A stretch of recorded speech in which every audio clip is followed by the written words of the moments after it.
Good morning of football in Autzen Stadium. Game day processes, coaches up in the box, playing red zone ball, 4-minute ball, 2-minute ball, move the chains. Last play of the game, 15 seconds on the clock and having a couple shots from the 15-yard line. We put them in difficult situations for both sides of the ball, tested some guys at different positions, see who can do what, and feel like we had some progress and shed some light on possibly who's trying to push ahead, And that being said, the competition is pretty thick. It is. There is no relenting by the team at all. Everybody's pushing and grinding, knowing that this final stretch right here before game prep is really important. You mentioned yesterday a couple positions that are still up for grabs. Did today lend any more clarity to some of those spots? I think we'll find some when we watch tape. I do. I think it's maybe the ones that we thought about already. I don't think anything magical happened out there today. I do think that we are learning that being a relentless competitor requires the words relentless to mean something. We can't start this thing fast, take a little dip in the middle, and then pick it up at the end. It's got to stay the course the whole way through. We have improved in terms of the penalty situation, but it still doesn't. It's not where it needs to be. We have officials at every single practice. We're asking them to be extremely strict on everything that they see to help us get better, not just to penalize our team, but to help us get better. And we see, I want to mention the quarterbacks again. Those, we know Justin has really done a really great job since he's been here, but both those other guys, Braxton and Tyler, they keep coming on strong and proving that they can make plays and run the offense. Yesterday when we were down there, some potential starters looked like they were in various states of availability. Thinking of Nick Pickett, C.J. Verdell, Adam Stack, and Diamador. What are those guys' availabilities and their outlook for the season opener? In terms of How outlook, healthy they might be. Oh, they'll be full go. Let me go one by one. The first one you mentioned was Pickett. Yeah. Just upper extremity, minor.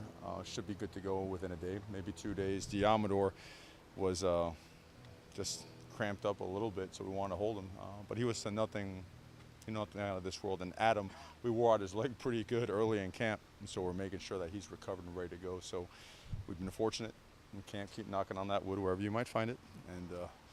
And we've gone live tackling a significant amount of time and had some pretty extensive scrimmages. So it's a testament to the strength conditioning program that we carried out in the course of the off season. And at the same time, it's a testament to the players of learning how to stay up and practice fast. Because when you're on the ground, you're going to have injuries. We've done a good job staying up. And C.J. Verdell, sorry, I was another one. CJ should be good to go as well. He has, I know he's been limited for the past couple weeks. He tweaked for, nothing too major, but you want to be careful anytime you tweak a muscle. He did. We're not making that a secret. But he's been just about full go. We're just being a little bit overcautious maybe. In the right way. Panay and Dallas are in the mix on the offensive line. It's even bigger than it was already. Are you seeing the tempo you want with the offense with the addition of more of the big offensive line that you're looking for? Well, I think all those guys, Capra and Brady Aiello and George Moore have really done a good job. So all those guys, as well as Panay and Dallas, they're all fighting for playing time now, fighting to be starters and fighting for playing time. And we tell them there's a line we got to draw, and that line, signifies who above it can help us win a championship and who below it is not quite ready yet. So the whole goal is to get them all above that line. They've pushed for it. They're in there an incredible amount of extra time to try to make sure they gain an edge in any way they can, and we help them do so. So to me, the best thing we have done for our roster is bring in good players to increase the level of competition. It's always going to fix everything. So I know people talk about recruiting and everything else, but one of the best parts about recruiting is that, kind of turns it up on everybody a little bit, right? And it should be that way. Heck, today, I think it's important to note, Coach Bellotti was here today. It's great to have, but it intensifies that much more for us, for me as coaches, right? He set a really high standard here. We want to live up to the expectation and uphold the legacy. So, again, anytime you could add those aspects to your football team, it's going to make you better. But you and Marcus said you still want to play with a high tempo on offense. Oh, with bigger yes. bodies. And you're seeing Oh, both absolutely. things. You're seeing both. Yeah, no, those big boys, a lot of them came in at 368 plus. Yeah. One of them was in Moon Pounds 368. He was about 390. Yeah. And the 390s down to 360, and the 360s are down to 341-ish, 42-ish. We got to still get down about 330. That'd be, what we call fighting weight, right? You want to, prepare for a heavyweight fight, but they can move, and they've played a significant amount of their careers in high school at that weight and move very well. So every body type is different. You know, Shane Lemieux is 316, 318. Throckmorton's, you know, between 312 and 321. And then, you know, you've got some of the oversized guys that Nike's still trying to fit those guys. So we'll find a way to get them in shape. How's Kano doing as game week approaches? Come on strong today now. Had a couple really nice grabs, grabbed himself a touchdown as well. Big-bodied guy with strong hands that can run. I don't think because he weighs 270 pounds, I think people think that he's not a runner and a guy that can stretch the field. This guy can run, and we're pleased with the progress we saw with him today. And he's in that's a position that we feel really strong about because Jacob Breland, Ryan Bay, Cam McCormick, Spencer, all those guys have done really well. Because of what we've seen in camp, I think it's worthy to note that these guys are going to be a big factor in our offense. They're good at the line of scrimmage, they're good off the ball, and they're good outside, not only as blockers, but as receivers. So it's they've earned the right to be on the field. So us using misplaced personnel and having multiple formations out of 2 and 3 tight end sets is something that we're looking at extensively. You mentioned last week that you guys are getting pretty far along in establishing that 2 deep going into that weekend scrimmage. How much will good individual performances in this final stretch from players move that needle from maybe going from a 3 to a 2 or a 2 to a 1? I would say we put a lot of emphasis on that because the right kind of pressure is on, right? It's time to put your resume on film. And if it's close, there's got to be a tipping point.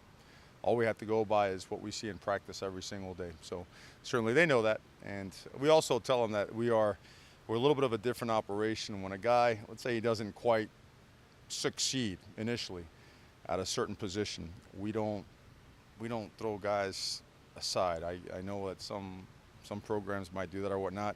We're about finding a way to keep developing those guys and keep them active and engaged because they're going to get it. They're going to get it over time, all of a sudden. Does that make sense? That's what's going to happen. That's football. That's the nature of the beast. So because of that and because of our strong belief this is a developmental game, we just keep that competition alive and keep the development process going. Are there any guys that are, in your eyes, finishing strong or in that process of finishing strong where they might have started a little bit slow? There's a good number. I just don't want to tell them yet because they might not want to finish strong and think that they already have. So the competition has been thick. And I also reminded them, hey man, let's call it what it is. This is like Chamber of Commerce weather right here now. The conditions haven't been challenging, so the challenge has to come from within, and it has to be us intensifying the tempo of practice, the way we run on and off the field from drill to drill. We have to create our own conditioning, right? We have to create our own heat and humidity because right now it doesn't exist. It's almost too nice to practice. You know, at some places they cancel practice because it's too bad, it's too hot. Here you should cancel it because it's too nice. You know what I mean? And wait till it gets a little bit hotter or turn up the heat inside the mo. But we can't control that. And we don't have to worry about controlling that. We have to worry about how we practice and the way we push ourselves to put ourselves in position to be successful. Maybe not specific players. Could we maybe get a position group that some of those players are a part of? Guys that are finishing strong? Gosh, I'd say the D-line, the O-line. D-line, the O-line, the inside linebackers, the outside linebackers, the safety, the corners, the quarterbacks, tight ends, and running backs. But we got a team that's focused on finishing strong, and they know the standards are high. And what we said in spring holds up. You know, they refuse to tolerate anyone or anything that doesn't uphold the standard that we have set. So we got to hold to those words. And like our speaker told us the other night, you know, we've got to honor the promise that we made to ourselves at our lowest point last season, right? Not forget about that once that mood is passed. Just because we're in camp right now doesn't mean you forget about what you told yourself and what you promised yourself. Keep that alive, and you know, a lot of work to do, and you know, not much talking to do, but a lot of work to do. Coaches are never satisfied. You always want more, but do you like where your team is right now? I really like the progress of our team, especially up here, especially from a cultural standpoint. I think culture all day is gonna beat out strategy. It's gonna knock over scheme and whatever comes with it. I think the culture has really taken a tremendous step in terms of accountability, responsibility, dependability, durability, understanding that those abilities are just as important as your ability to run fast and jump high and strike people and knock them backwards. And with that has come the ownership of the playbook in many instances, and certainly in others maybe not quite to where we want them, but rapidly gaining ground to where we want it to be. When camp opened up, you talked about depth concerns at D-line and some spots on offensive line. You feel like now that camp's almost over, you've solved those concerns? Or you feel like better about those groups going into? We do. We really do. I mentioned them a couple days ago. Drayton Carlberg and the way Gary Baker have come on in terms of just big bodies that could control the line of scrimmage. The advancement of Popo as well. Those three guys are big-bodied guys that a year ago got some playing time and were just playing okay. And now they're guys that are really making an impact because they're playing with power. They're playing with relentless effort. They understand the scheme better, so they're making plays. They're helping us win. So, and they're all fighting for playing time. They're all fighting for playing time. So it's helped them, it's helped us, and it's helped the offensive line get better as well. So I feel better about that. The DBs as well. I feel better about the wide receivers. Some of those young guys have come on, and the older guys have really stepped up. And they log a lot of miles now, man. Those guys run like there's no tomorrow. So, but they understand that, heck, they may play another 20 years and not have the quarterback situation that we have. So when you have that, you really do everything possible to make it work at the highest level. I know you said you want to keep the tempo, but when you think of like Stanford football, people associate power run game and stout defense. Under your leadership, what do you want Oregon football to be known for or associated with? Well, it's something that we morphed to at the last place I was at. We maintained the principles of playing power football at the line of scrimmage while becoming a tempo offense. So I don't know. I don't think a lot of people watched this on the West Coast when I was over at the other place, but we really did. I mean, the power and counter and inside and outside zone, your pin and pull schemes, your too tight stuff, your open set stuff, all that stuff. It's power football. You're just doing it with tempo, and we felt like we successfully combined it. We did combine a lot of those principles last year, and they really worked out, especially in the second half of the season. So we've morphed to that, and I think a lot of people are. We're not gonna be a huddle, break the huddle. That's like when I played prehistoric stuff. I know. That's I try to teach my son all the time what a huddle is, and no one wants to believe it, that we actually called plays together and looked at each other eye to eye. But the tempo is really important to us for a lot of reasons, and one of them is that it still allows us to play with power, and we feel it gives us a significant advantage with our conditioning. In past years, conversations about redshirting would probably be going on about now. Probably not the case. Is that safe to say? And how will that dialogue change throughout the season with the new rule? It'll change as players develop. That's what it'll change. That's how it will change, I should say. I think it's a tremendous blessing, man. I mean, you got to picture yourself. Let's say you went far away from home, right? And you're ready to play, man.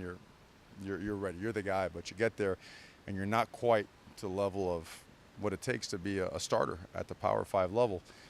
Well, it doesn't mean that game one, if you're not ready, it doesn't mean that you're cut off, and now you spend the next 16 weeks on the taxi squad, right? You spend the next 1, 2, 3, 4, 5, whatever week it takes on the developmental squad to earn your opportunity to play without compromising your red shirt should you need it. Heck, a guy might play game 2 and be the starter the rest of the time. So I think it's great stuff. It's going to help everybody manage their roster better. It's going to help players, I think, mentally be incentivized throughout the course of the season. It's going to help teams when there's an injury late in the year and a player that maybe was going to redshirt has to play. It's not going to compromise his extra year. I mean, the pluses are all over the place. Are you having any conversations now with some of the freshmen about that type of stuff? No need to. Our only conversation right now about getting better. That's it. That stuff, in terms of the actual redshirt stuff, that'll play itself out. And we're very candid. We're very upfront in the way we coach. We're very real. There's no head fakes to our operation. And sometimes it's not what you want to hear, but it's at least you can respect it because it's real. And we work with guys at it. So everyone has a pretty good idea of where they're at. And they also know that if they want to change their circumstances, that's what we're here for, to help them get there. A lot of your guys yesterday were gushing praise about Panay. He hasn't been on campus a whole lot, and he plays one of the toughest positions on the whole field. What's it say about how his skill level and the trust he's earned so quickly? Well, he's a special talent. He's very explosive and very powerful. And we all know the ability that he has, at his stature and whatnot. I think the part that is really why his teammates have taken him in is because what he's made of. He's made of the right stuff. He was raised by a couple awesome parents and brothers and a family that's as tight as you could ever imagine. And he really is a relentless competitor. He enjoys the physicality of the game. He's all about knocking people backwards, and he's very smart. He's picked up a lot of the offense and a good chunk of the playbook with the help of the older guys, and he's in the mix to be a big time contributor for us. Thanks. Okay, guys, thank you very much.